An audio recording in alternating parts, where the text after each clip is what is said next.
Assalamualaikum warahmatullahi wabarakatuh. Perkenalkan, saya Nurona Hikmah, mahasiswa program pendidikan profesi guru prajabatan tahap 1 tahun 2022, bidang studi ilmu pengetahuan alam, Universitas Negeri Makassar.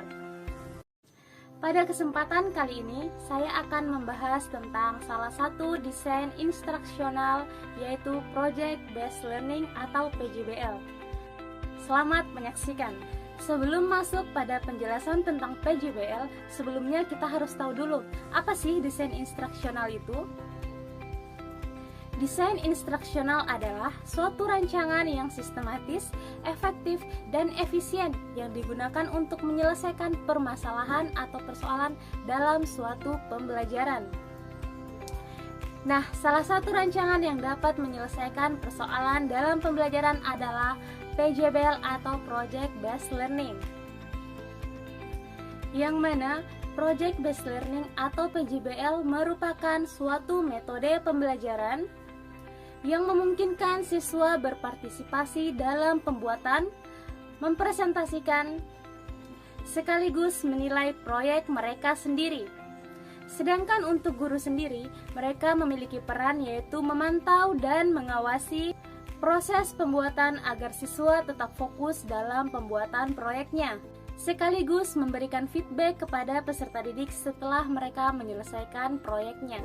Project Based Learning menjadi salah satu alternatif pilihan utama bagi para pendidik dalam pembelajaran, karena merupakan salah satu metode yang menerapkan pengetahuan dan keterampilan di dalam satu wadah. PJBL dapat digunakan atau diterapkan dalam beberapa materi pembelajaran IPA. Salah satunya yaitu sistem organisasi kehidupan. Kali ini saya akan membahas tentang rancangan pembelajaran PJBL dengan materi sistem organisasi kehidupan, yang mana dalam materi ini terdapat 3 kali pertemuan. Untuk mengetahui apa saja langkah dari desain instruksional PJBL, mari kita simak rancangan pembelajaran PJBL berikut ini.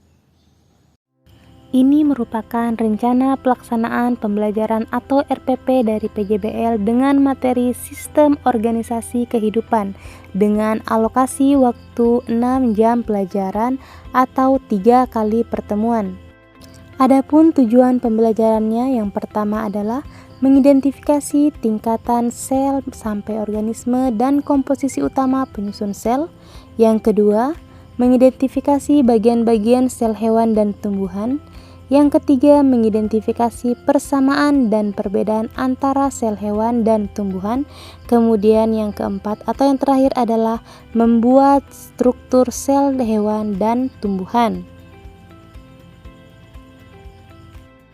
Nah, untuk kegiatan pembelajarannya sendiri terdapat 3 pertemuan, yang mana pada pertemuan pertama terdapat fase 1, 2, dan 3, kemudian pada pertemuan kedua terdapat fase 4, kemudian pada pertemuan ketiga terdapat fase 5 dan 6. Pada fase pertama yaitu pertanyaan mendasar, kemudian pada fase kedua mendesain proyek. Pada fase 3 sendiri yaitu penjadwalan atau menyusun jadwal.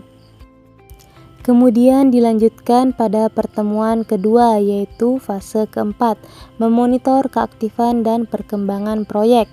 Jadi di sini guru berperan dalam memantau atau mengecek sejauh mana perkembangan proyek yang telah dilakukan oleh peserta didiknya.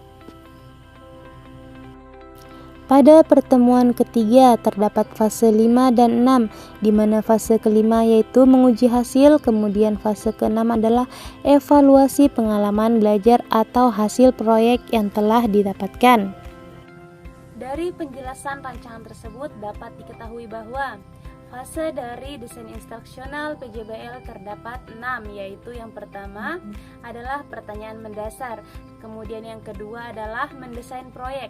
Jadi pada fase kedua ini peserta didik dan juga dipantau oleh pendidik akan menyusun proyek yang akan dibuat, mulai dari desain-desainnya, kemudian detail-detail apa saja yang diperlukan. Kemudian pada fase ketiga yaitu menyusun jadwal atau penjadwalan.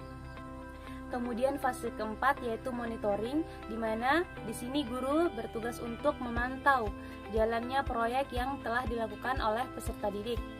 Pada fase kelima yaitu menguji hasil dari proyek yang telah dibuat oleh peserta didik. Kemudian pada fase terakhir yaitu fase 6 adalah evaluasi. Di sini proyek yang telah dibuat oleh peserta didik akan dievaluasi kelayakannya beserta kelengkapannya. Ada 2 poin penting dari desain instruksional PJBL.